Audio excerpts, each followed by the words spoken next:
තෙරුවන් සරණයි සියලු දෙනාටම 2025 10වෙනි මාසයේ උතුම් බක්පුරු පසළොස්වක් පොහේදා තථාගතයන් වහන්සේ උපන් ලුම්බනියේ කුල පුත්‍රයෙක් අපි මහාන කළා. සසුන් දායාදේ කළා.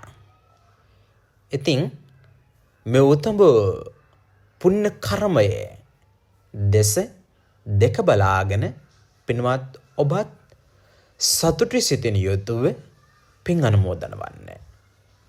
බුදු දහම් පතුරවන්න සඳහා පුබුදුවන්න සඳහා අපි වරින් වර කුල පුත්‍රයන් ලුම්බනියේ මහාන කරනවා.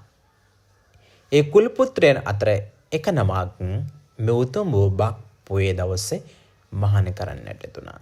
එහෙනම් හැම කෙනෙක්ම සතුටු සිතින් යුතුව පින් අනුමෝදන වන්න. තෙරුවන් සරණයි.